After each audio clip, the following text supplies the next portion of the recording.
여섯 번째 우리 모임을 갖네요. 앞으로 제가 이 강의를 시작할 때 한 5분 정도 기본적인 그 프레임을 이야기하고 시작하도록 할게요. 매주간 처음 들어오시는 분들이 있는 것 같아요. 이 전체 구조를 모르면 그 교육의 그 효과가 많이 떨어지고요. 5차원 교육은 많은 사람들이 조금 오해하는 경우가 있어요. 이 5차원 교육 운동을 잘해서 뭔가 더 좋은 사람으로 가려는 운동이라고 바라보는 사람들이 있어요. 우리 오차원 교육 운동은 그런 운동은 아니에요. 인생을 살면서 인생을 실패시키지 않으려면 꼭 해야 될 것들이 있어요. 이건 우리가 뭔가를 발전하기 위한 그 단계가 아니라 최종적으로 갈 목표들이에요. 그것이 제가 한 다섯 가지로 본 거죠. 인생을 실패시키지 않으려면 첫째, 진리를 말할 수 있어야 돼요. 그러니까 거짓에 빠지게 되면 인생을 낭비하고 실패시킬 수 있어요. 그래서 첫 번째가 진리에 대한 문제예요. 두 번째는 본질을 볼 수 있는 눈이 있어야 돼요. 사람들이 많은 걸 바라보면서 허상을 보는 경우가 많이 있어요.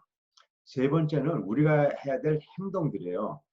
우리는 이 세상을 살면서 굉장히 이렇게 좋은 일을 하고 살려고 노력을 해요. 그런데 그 좋은 일은, 좋은 행위는 좋은 인격에 의해서 그 행위가 일어난 것은 가치가 있어요.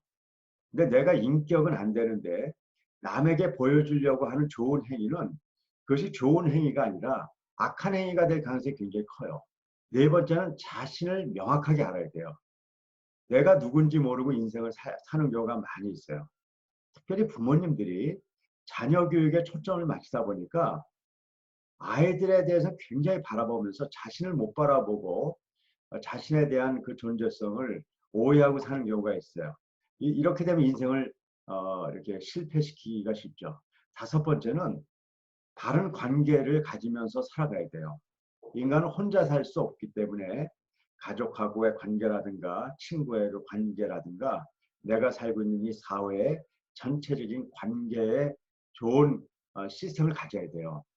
그렇기 때문에 5차원 교육은 이 다섯 가지를 하려고 하는 건데 이걸 다섯 가지를 잘 해가지고 뭔가 뛰어난 사람이 되겠다는 것이 아니라는 것이에요. 뛰어날 필요 없어요. 이 다섯 가지 하고 사는 사람이 성공하는 사람이에요.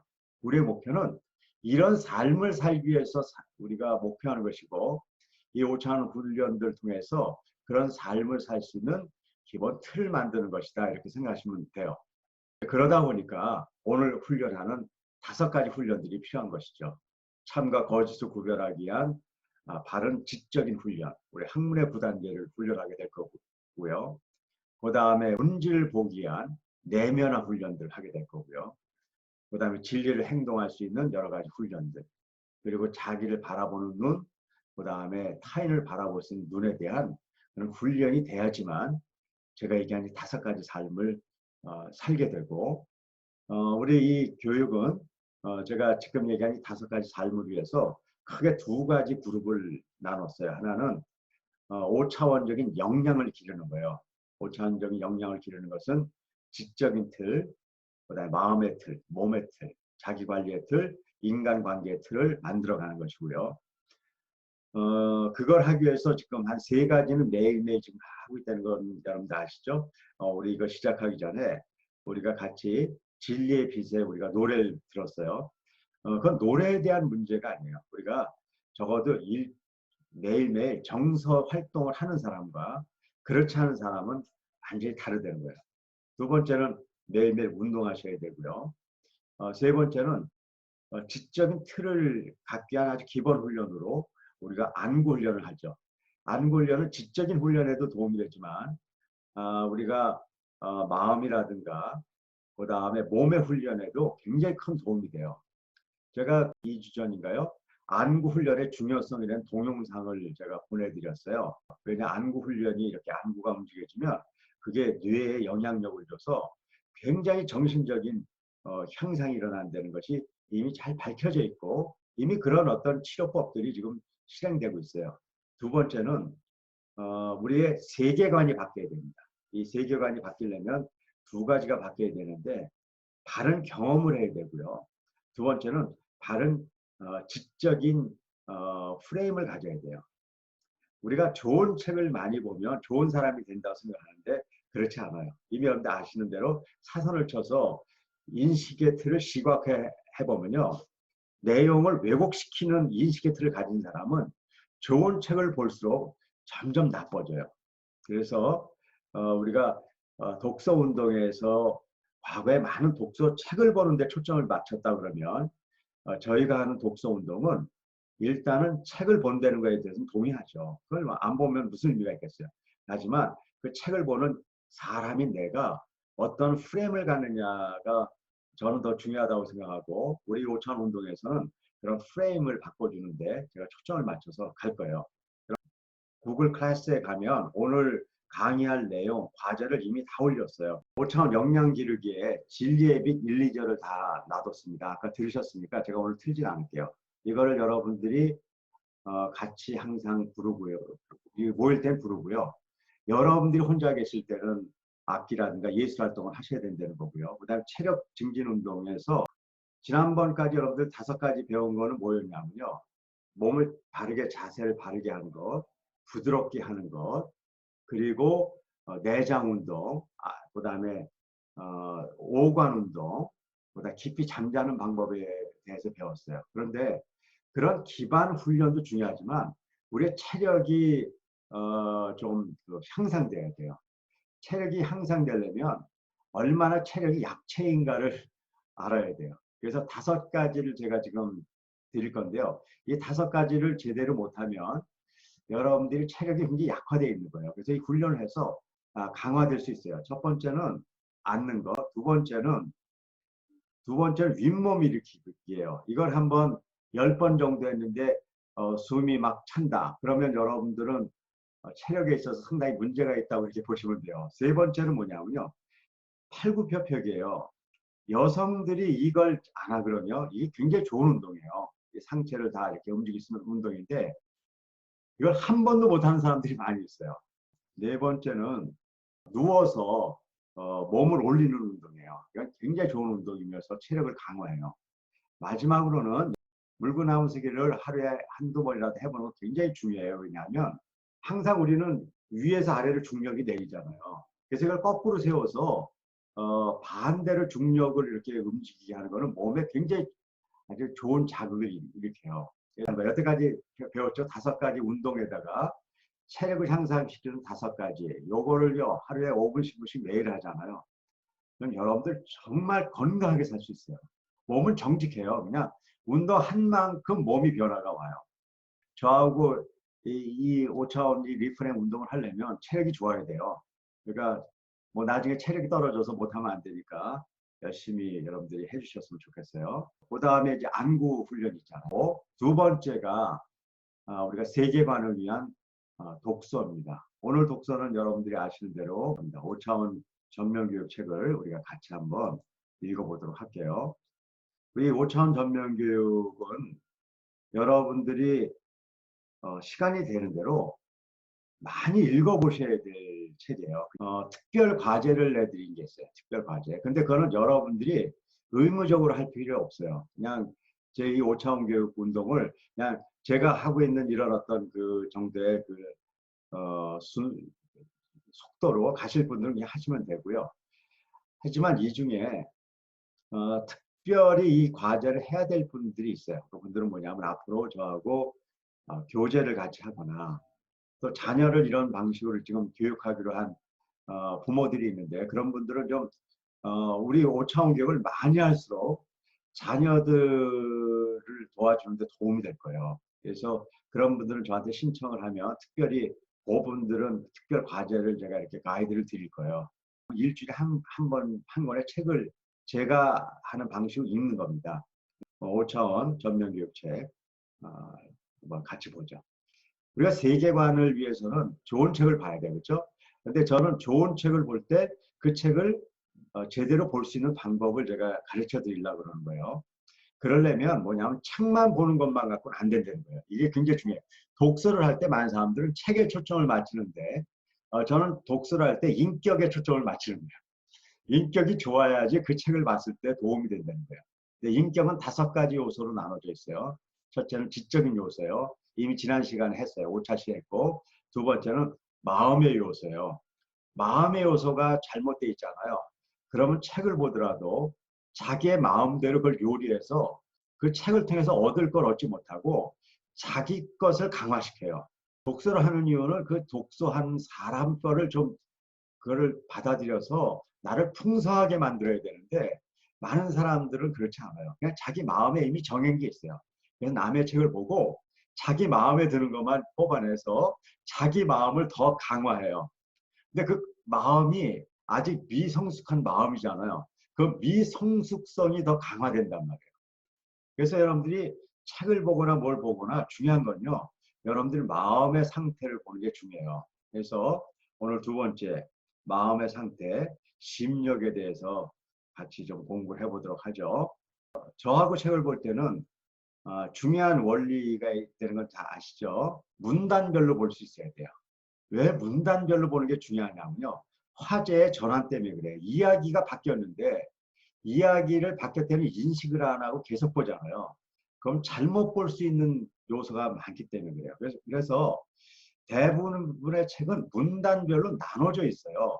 그런데 그 문단이 형식적으로 나눠져 있는 문단들도 많이 있어요. 그래서 제가 얘기하는 문단이라는 건 형식적이 아니라 실질적인 문단이에요. 그래서 화제를 변환시키면서 그 화제 가운데 봐야 되는데 그냥 봐서는 안 되죠. 세 가지를 활용해야 돼. 이미 지력에서 배웠죠.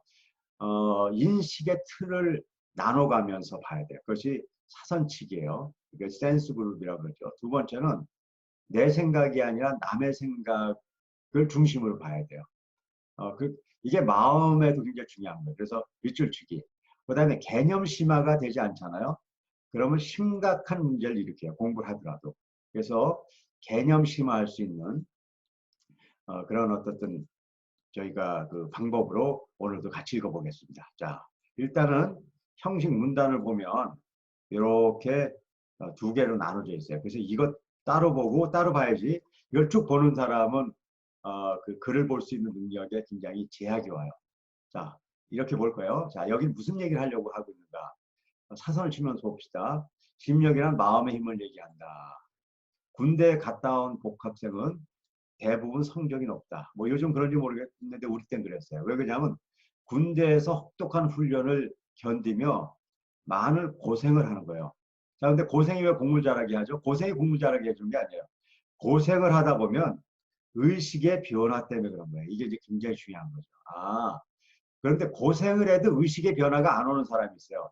헛고생이라 그러는 거예요. 고생은 굉장히 좋은 거예요. 왜냐 의식이 변화되면. 그런데 고생을 했는데 의식이 변화도 안 오잖아요. 그분은 진짜 많은 걸 잃은 사람이에요. 그래서 고생했는데도 처리 안 되는 사람도 있긴 있어요. 근데 고생을 하면 대부분 들어요. 고생하는 가운데 자기의 과거, 현재, 미래를 깊이 성찰할 수 있기 때문에 그래요. 그 힘으로 공부를 열심히 하게 되는 것이다. 다시 얘기하면 성찰하는 이 의식과 성찰은 뭐하고 연결되어 있냐면 마음의 힘과 연결되어 있어요. 마음의 힘이 강해지면 자신의 능력을 최대한 발휘할 수 있다. 여러분들 제 얘기를 슬쩍 얘기했네요. 많은 사람들이 저를 굉장히 공부 잘하는 사람이라고 생각하는데 전 중고등학교 때 두 번이나 입학시험에 떨어진 경험이 있다. 가고 싶은 학교에서 시험이 떨어져서 재수했던 얘기예요. 그 다음에 중학교도 재수하고 대학도 재수해서 전 삼수를 한 사람이에요. 이는 필자 인생의 아주 큰 아픔이었어요. 사실 그랬어요. 그러한 힘든 상황을 이겨낸 것은 지적인 힘이 아니었어요. 바로 마음의 힘 때문이었고 그 힘 때문에 지금 필자가 있게 되었다. 이거는 제 경험에서 진짜 하는 얘기예요. 저는 그래서 고생하는 사람들에게 얘기를 해주는 게 있어요. 고생은 어쩔 수 없다. 하지만 거기서 의식의 변화가 오면 고생의 100배 이상의 그 많은 에너지를 얻은 거고 아무것도 못 얻었으면 마이너스 100이 되는 거예요. 그런 의미에서 심력은 중요하죠. 그런데 여기 이렇게 마음의 힘이 이렇게 중요한데도 우리에게는 이를 증진할 교육 과정이 없다는 사실은 참으로 안타깝다. 사람들이 가끔 이런 얘기는 많이 해요. 뭐 마음이 중요하다 그런 얘기 하잖아요. 뭐 마음을 지켜야 된다. 그런데 그게 아니라 그걸 할 수 있는 구체적인 방법이 없다는 거예요. 그러면 이 마음의 힘을 어떻게 길러야 되느냐를 그 다음에 이 책을 썼을 거라는 생각이 안 들었어요. 저는 그냥 제가 쓴 책이지만 그 책을 안 썼더라도 이렇게 봤다면 무슨 얘기를 할 거라는 것이 딱 들어온단 말이에요. 아, 이 저자는 마음의 힘이 중요하다는 걸 설명하려는 사람이 아니구나. 이 저자는 마음의 힘을 키우기 위해서 무엇을 하려고 하느냐를 얘기하려고 하는 거구나. 그래서 마음의 힘을 키우기 위해서는 삶의 목표의식을 바르게 정립해야지 마음의 힘이 생긴다. 이렇게 해가지고 몇 가지가 나올 거냐고 여러분들 감이 안 와요. 저는 무조건 5가지예요. 그럼 이 세상에 5가지만 있는 게 아니에요. 제가 5가지 압축을 시켜놓은 거란 말이에요. 그래서 뭐 10가지를 만들려면 10가지 못 만들겠어요. 하지만 그렇게 많이 만든다고 되는 게 아니에요. 두 번째 가면 반응력을 키워야 된다고 얘기합니다. 세 번째는 정서력. 그 다음에 네 번째 긍정적인 사고방식. 그 다음에 이제 세계관의 변화까지 가는 마음의 그 5가지가 있어요. 자, 제가 왜 10가지 얘기하고 그 다음에 설명 안 하느냐? 이걸 설명해 주는 게 의미가 없다는 거예요. 많은 사람들이 교육은 이렇게 생각하는 거예요. 이 5가지를 잘 설명해 주는 게 심력을 가르쳐 주는 거라고 생각해요. 아니에요. 전 여태까지 많은 사람들에게 심력을 이렇게 훈련시켜 줬어요. 그러니까 5가지가 뭐라고 가르쳐 줬어요. 그랬더니 3일 후에 다 잊어버리고 말아요. 그리고 실천하지도 못해요. 저는 이 5가지를 여러분들이 아는 게 그렇게 중요하다고 생각하지 않아요. 중요한 건 이 5가지를 행할 수 있는 능력을 갖는 거예요. 그러려면 지금 제가 이미 훈련을 시켜드렸어요. 이 방식으로 여러분들이 이 글을 읽잖아요. 그럼 제 글은 여러분들이 다 이해하게끔 만들었어요. 제가 이해시키는 것이 의미가 없어요. 그냥 여러분들이 읽고 제가 그래서 과제를 내줬어요. 사선치고 밑줄치고 다 읽고 거기는 작업대로 하세요. 그러면 5가지가 뭔지를 알게 되실 거예요. 그럼 그 5가지를 실행해야 돼요. 근데 그 실행한다는 것은 쉬운 일이 아니잖아요. 그래서 제가 여러분들하고 같이 지금 하고 있는 거예요. 그 중에 하나가 정서력이었어요. 이 정서력에 변화가 오지 않은 한 여러분들은 마음을 바꿀 수 없어요. 지금까지 살아오면서 매일매일 한 5분, 10분이라도 정서활동을 안 했다면 조금 이렇게 거칠게 표현해서 미안하지만 동물적인 삶을 살고 계시다 이렇게 얘기하더라도 그게 너무 지나친 건 아니에요. 그런 의미에서 뭐 지금 잘하고 계시겠지만 동물의 삶을 살고 계신 분이 아직도 있으시다 그러면 우리가 인간의 삶으로 여러분들이 이렇게 돌아오시기를 제가 간절히 지금 바라는 마음으로 제가 이렇게 얘기를 드리니까 뭐 오해가 없었으면 좋겠어요. 왜 우리를 자꾸 동물이라 그러냐. 뭐 크게 보면 우리가 동물에 속해요. 그러니까 뭐 저도 동물에 속하니까 뭐 너무 이렇게 그 동물이라는 거 움직이는 물체다 그런 거니까 너무 마음 상하지 마시고요. 꼭 이렇게 해주셔야 돼요. 그래서 그 밑에를 잠깐 가보면요. 3분 묵상법 있고요. 그 다음에 이제 쭉 보시면 다 알아요. 그 다음에 풍부한 정서력, 상상력과 창의력을 극대화시키는 정서활동. 제가 앞으로 4차 산업혁명 시대에 가장 중요한, 인간에게 중요한 것이 창조적인 그런 어떤 능력이고 그 중에 하나가 상상력인데 이 상상력은 정서활동을 하지 않는 사람한테는 날 수가 없어요. 그래서 제가 여러분들에게 정말 이렇게까지 강하게 얘기하는 건요. 지금은 여러분들 이걸 안 하잖아요. 그럼 미래 시대에 여러분들은요. 정말 인간으로 살아가기 진짜 어려워요. 이건 무슨 예술 활동을 한번 해보고 뭐 하나 이렇게 멋있는 그냥 삶의 뭐 취미 활동을 하자는 게 아니에요. 여러분들 필수적인 거예요. 그런데 여기에서 제가 이제 얘기 드리는 건 이런 거예요. 지금 이런 걸 안 하는 집이 어디냐는 거예요. 이거 다 한다고 생각한단 말이에요. 그래서 다 집에서 애들 뭐 피아노 하나 뭐 노래 하나 뭐 이렇게 예술 활동 안 하는 집이 지금 웬만큼 살면 없다고 봐요. 그런데 그걸 얘기하는 것이 아니란 얘기를 드리려고 그러는 거예요. 그렇게 했는데요.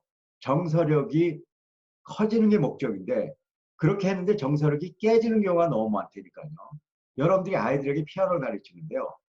취미로 정서력을 키우기 위해서 하는데 애들한테 그걸 막 체근해가지고 거기에 대한 것들을 더 미워하고 싫어하게 만든다고요.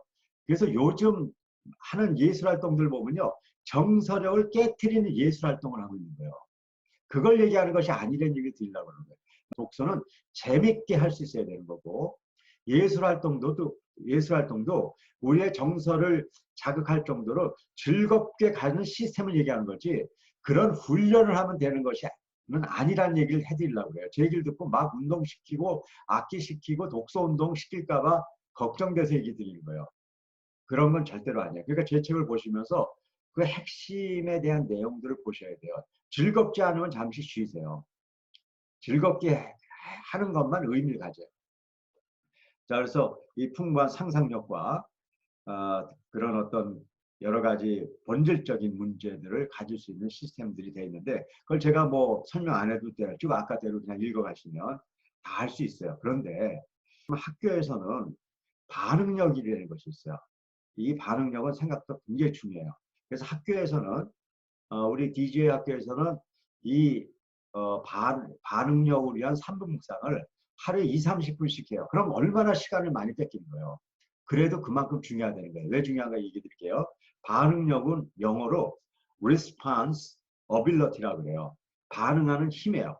근데 그걸 합친 말이 뭐냐면 responsibility예요. responsibility는 무슨 뜻이냐면 책임감이라는 뜻이에요. 인간이요, 인생을 살면서 책임감 있게 살아야 돼요. 근데 그 책임감이라는 건 반응하고 연결돼요. 다시 얘기하면 슬픈 걸 보고 슬퍼하고 기쁜 걸 보고 기뻐하는 사람이 돼야 되는 거예요. 자, 이 뻔한 얘기를 왜 해요? 지금 이 뻔한 게 다 망가졌어요. 사람들이요, 기뻐해야 될 일, 남들이 잘 되는 일을 보잖아요. 그럼 반대 반응이 나와요. 배가 아파요. 남이 뭐가 좀 안 되잖아요. 그러면 겉에 가서는 막 위로하는 것 같은데 속에서 좀 이렇게 기쁨이 좀 넘치는 경우가 있어요. 아, 이게 내 얘기를 해. 나만 그런가? 여러분들 표정이 안 그래서 내가 참 민망하네. 어쨌든 그런 어떤 잘못된 그 반응력이 생기잖아요. 그 사람들은 인생을 성공시킬 수 있는 가능성이 거의 없어요. 정말이에요. 지금 왜 우리 한국 사회가 이렇게 불행하고 그럴까요? 이 반응력이 다 깨졌고 이것이 왜곡돼 버렸기 때문에 그래요. 이것이 지금 더 심하대요. 이게 그대로 가는 한 안 돼요. 그래서 저는 우리 학교 오면 일단 이 반응력을 제대로 만드는 거예요. 그래서 슬픈 걸 보고 슬퍼하고 기쁜 걸 보고 기뻐하는 그런 제대로 된 반응력을 통해서 책임까지 가는 데까지 마음의 상태가 바뀌잖아요. 그러면 엄청난 기적들이 일어난다니까요. 그런데 이것이 쉽게 바뀔 거라고 생각하세요? 그렇지 않아요. 하루에 30분씩 훈련해서 1년을 갔는데 겨우 바뀌는 애들도 많이 있어요. 물론 그렇지 않은 애들이 있죠. 많이 망가졌으면 오랜 시간이 걸려요. 우리 학교 와서 이 훈련해서 1년 이상 가서 안 되는 애들도 있어요. 왜 그럴까요? 너무 망가져서 와서 그래요. 그런데 어떤 애들이 왔어요. 한 달 만에 엄청난 변화가 오는 애들이 있어요. 그러면 하나는 우리가 잘못했고 하나는 우리가 잘했고 그거하고 상관없다니까요. 그냥 그 아이들의 마음 상태 때문에 그런 거예요. 그럼 잘된 애들은 우리 때문에 잘된 게 아니라 걔가 잘 준비돼서 잘된 거니까 축하하는 거예요. 안 된 애들은 그러면 우리가 저주합니까? 아니에요. 아픈 마음을 붙들고 끝까지 가야죠. 걔네들이 바뀔 때까지. 1년에 안 바뀌면 2년을 가봐야죠. 그래서 우리 인생에 있어서 그걸 바꿔줄 수 있는 데까지 가야지 뭐 한번 해보고 가고 그런 건 없어요. 분들이 오늘 이 심리학에 대한 훈련들을 쭉 해오셔서 어디까지 가야 되냐면 이 세계관이라는 개념이 중요해요. 바른 세계관을 구축하는 데까지 가야 돼요. 많은 사람들이 세계관 얘기를 많이 해요. 세계관은 세계를 바라보는 관점이고 이렇게 해서 우리가 다른 세계관을 갖자. 그래서 세계관에 대한 책도 많이 나와 있고요. 그 공부를 하는 사람들도 많이 있어요. 근데 저도 그런 공부를 옛날에 왜 안 했겠어요. 이제 오랜 세월을 했는데요. 마음이 바뀌지 않으니까요. 이 세계관 공부한 사람들이 싸움을 시작해요. 왜냐 세계관을 주창한 사람들이 여러 사람들이 있어요. A라는 그 책을 많이 본 사람은 세계관은 A에 대한 그 관점을 갖고 얘기하는 거예요. B라는 사람은 B에 대한 관점을 갖고 얘기하는 거예요. 그러다 보니까 뭐 나쁜 뜻의 뭐 이렇게 타닥타닥 싸움이 아니라 디베이트가 있는 거죠. 많은 게 있는데 물론 그거는 뭐 학문적인 관념에서 중요한 거지만 그게 무슨 의미가 있어요? 진짜 세계관에 변화가 일어나는 것이 중요한 것이지 세계관의 지식을 많이 알아서 그거에 대해서 뭐 얘기를 많이 하고 근데 그렇게 얘기하는 사람들 중에 세계관이 안 바뀐 사람 많이 있어요. 왜 그럴까요? 마음의 변화가 오지 않으면 안 돼요.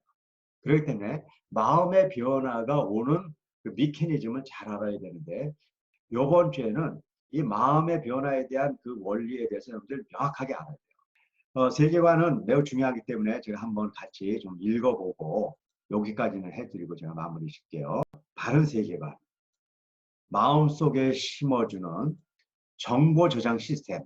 뭐 이렇게 얘기하는 경우는 별로 없어요. 그냥 세계관을. 근데 정보 저장 시스템을 마음속에 심어준다. 이렇게 얘기했는데 이게 무슨 뜻일까? 한번 봅시다.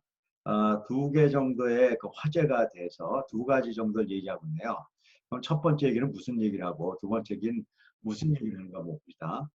마음의 힘을 길러주는 다섯 번째 원리는 지식을 내면화해 나의 것으로 곧 바른 세계관을 만드는 것이다. 제가 지식의 내면화라는 얘기를 많이 해요. 뭐 저하고 오래 있었던 분은 이 얘기를 들은 기억이 날 거예요. 근데 그 지식의 내면화한다는 것이 결국은 바른 세계관을 만든다는 거하고 동일하다. 여기서는 제가 이제 이렇게 디파인 했네요. 그렇죠? 이는 심력의 최종 목표라는 거예요. 저는 심력을 이렇게 여러분들을 훈련시키는 것은 여러분들이 바른 세계관을 가졌으면 좋겠다는 것이에요. 결국 앞에 네 가지 원리, 뭐 삶의 목표 확립, 이거 그래서 뭘 하려냐 분명한 인생 설계도를 만들려고 그래요. 그다음에 반응력과 책임감을 기르고 responsibility 얘기 기억나죠? 그다음에 풍부한 정서를 통한 상상력과 창의력으로 생동감을 갖고 살자는 거예요. 네 번째, 남을 위한 삶. 여러분들 마음의 힘을 하면서 남을 위한 삶을 건졌던 게 굉장히 좀 어떻게 보일지 모르겠지만 이 나를 위한 삶에서 남을 위한 삶의 전환이야말로 인간이 인간을 성숙하게 하는 가장 중요한 지점이에요. 그래서 여러분들이나 또 저도 마찬가지고요. 여러분들 자녀나 나로부터 남을 위한 삶으로 전하는 터닝하는 시기가 일생에 한 번은 꼭 있어야 돼요. 이 시점이 안 오잖아요. 그러니까 유아로 살다가 그냥 아기로 살다가 아기로 가는 삶이라고 봐도 돼요. 자, 그런데 이런 깊은 가서 이제 여기 가는데 가장 중요한 것은 다섯 번째 원리에 도달해야 된다는 거예요. 이 모든 것이 저희 바른 세계관으로 도달해야 된다. 심적의 최종점이 바른 세계관이라는 것이죠. 자, 그러면 이거를 아까 저장 시스템이라고 그랬는데 왜 그런가 보자고요. 조직화되지 않은 지식은 이런 조직화되지 않은 지식의 얘기는 지력에서 많이 배웠을 거예요. 학문의 부단계에서 지식은 조직화돼야 된다고 얘기를 제가 하고 있어요. 혹시 제 얘기가 좀 낯선 분들은 지력을 안 보신 분들이에요. 사실은 왜 제가 이 책을 이렇게 썼냐면요. 제가 나중에 심력을 얘기할 때 조직화됐다는 얘기를 해야 되는데 심력을 하면서 조직화에 대한 얘기를 다 설명할 수 없잖아요. 그러니까 여러분들 지력에서 조직화에 대한 제가 설명한 개념을 아는 사람만이 사실 심력을 이해할 수 있어요. 그것이 개념 심화가 돼야 된다고. 그러니까 여러분들이 제가 이 심력을 얘기하지 않았잖아요. 왜냐하면 여러분들이 기회를 줬잖아요. 지력을 읽을 수 있는 기회를 드렸고 여러분들 지력을 읽어서 제가 얘기한 조직화가 뭔지를 아는 사람이야말로 이제 세계관에 대한 개념을 설명할 때 아, 저런 얘기를 하는구나 이해할 수 있단 말이에요. 그러니까 여러분들이 지력에 대한 것들을 제대로 본 다음에 심력을 보셔야 돼요. 자, 조직화되지 않은 지식은 컴퓨터에 저장되지 않고 화면에 떠 있다 사라지는 데이터와 같다. 여러분들 제가요 컴퓨터에다 막 작업을 해서 많은 걸 쳤잖아요. 근데 저장했을 때만 내면화돼서 조직했을 때만 컴퓨터에 남죠. 모르고 실수해서 그냥 삭제 누르잖아요. 그럼 1시간 공부한 게 다 없어진 거예요. 똑같은 거예요. 여러분들 아무리 지적인 활동을 하더라도요. 마음의 힘을 통해서 저희 그것을 저장시키지 않잖아요. 그럼 딜리트 돼요. 그러니까 여러분들이 마음의 힘이 없는 사람은요. 괜히 공부하는 거예요. 그리고 얼마나 분통 터져요. 여러분들 그런 경우 있잖아요. 한두 시간 작업을 탁 해놨는데 그냥 휙 날려버리면은 얼마나 분통 터져요. 근데 여러분들이 심력을 키우지 않으면 매일 그러는 사람이나 마찬가지는 얘기하는 거예요. 여러분들 매일 작업을 쫙 해놓고서 딜리트, 또 작업해놓고 딜리트, 그런 사람이 된다는 거예요. 제가 세계관은 정보 저장 시스템을 만든다고 얘기하는 걸 여러분들 지금 이해하려는 거예요. 자, 주변 정보가 삶으로 옮겨가는 과정이 취약하기 때문에 변화를 느끼지 못하고 금방 사라져 버린다는 거예요. 삶으로 가지 못하는 거예요. 매일 딜리트 하니까. 이때 필요한 것이 저장 시스템인데 마음의 힘을 통해 접근해야 할 과제이다. 바로 이것이 깊은 묵상을 통해 진리를 되새겨보는 과정이 마음의 저장 시스템을 만드는 초석이 될 것이다. 그래서 우리가 이제 3분 묵상을 하는 거예요. 근데 이 3분 묵상도 묵상만 해서 되는 게 아니에요. 이 묵상 시스템이 안 좋은 사람이, 이 편이 뭐야, 이렇게 표현할게요. 생각을 해본 바른 생각의 구조를 갖지 못한 사람이 생각을 많이 하잖아요. 그럼 잘못된 생각 구조가 만들어져서 생각을 할수록 점점 나빠져요. 제가 이제 많은 사람들 만나고 학생들 만나면서 안타까운 게 이런 거예요. 책을 많이 봤는데 책을 보는 시스템이 안 좋아가지고 그 책을 본 게 더 해가 되는 거예요. 그런데 두 번째는 더 마음 아픈 거예요. 그냥 거기서 끝나면 좋은데 또 왜 생각을 그렇게 많이 하는지 뭐 생각을 많이 하는 거예요. 그런데 생각하는 시스템이 나쁘면 생각을 안 하는 것보다 더 나쁘다니까요. 그렇기 때문에 바르게 독서하는 방법을 갖고 독서를 해야 되고요. 바르게 생각하는 방법을 갖고 생각을 통해서 마음의 힘을 길러가는 과정을 갖는 것이 필요하다는 것입니다. 어쨌든 요번 글은 짧지만 뭐 한 5, 6번, 10번 정도 읽어보세요. 한 번 읽을 때 한 10분이면 되니까 10번 정도 읽어서 정말 제가 지금 이렇게 얘기하려는 것들이 그냥 지식으로 들어가지 마시고 여러분들 마음속에 이렇게 왔으면 좋겠습니다. 요번 주 굉장히 중요합니다. 자, 그럼 이제 과제 좀 내드리고 여러분들 얘기 듣고 제가 마무리 짓게요. 그랬어요. 과제는 여러분들 계속 운동하시고요. 그 다음에 예술 활동을 꼭 해야 된다는 거 이제 이해됐을 거고요.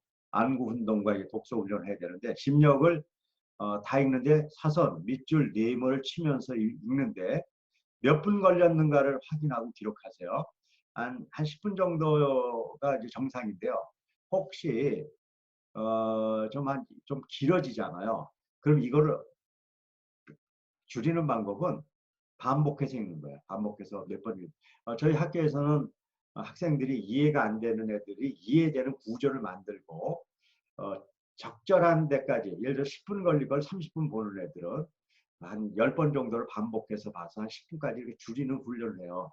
굉장히 좋은 훈련인데 여러분들에게도 뭐 그건 강제하진 않겠어요. 그냥 어쨌든 안 되면 좀 더 읽어보시고요. 그 다음에 내용을 문단별로 요약한다는 건 이해되시죠? 그래서 객관적인 생각, 저자인 제 생각이 뭔가 아는 거예요. 두 번째는 그걸 다 본 다음에는 주관적인 여러분들의 생각까지 쓰는 것이 중요합니다. 이걸 보니까 여러분들의 생각을 이제 적는 거죠.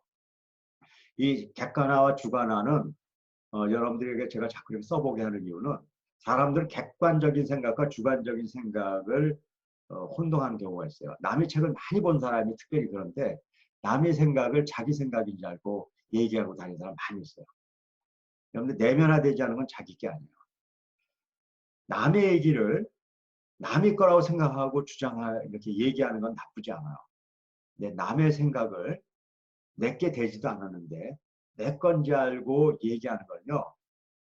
좋지 않은 행위예요. 악하다고까지 표현할 수 없지만 아주 안 좋은 행위예요.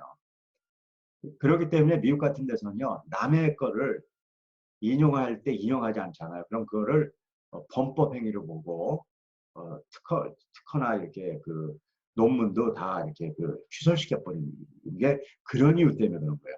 그건 뭐 왜냐하면 그렇게 하지 않으면 나쁜 사람이 되기 때문이에요. 그래서 여러분들이 이런 지적인 훈련할 때 이 객관화와 주관화를 제가 이렇게 하게 하는 이유를 알고 이렇게 해가시면 좋겠어요.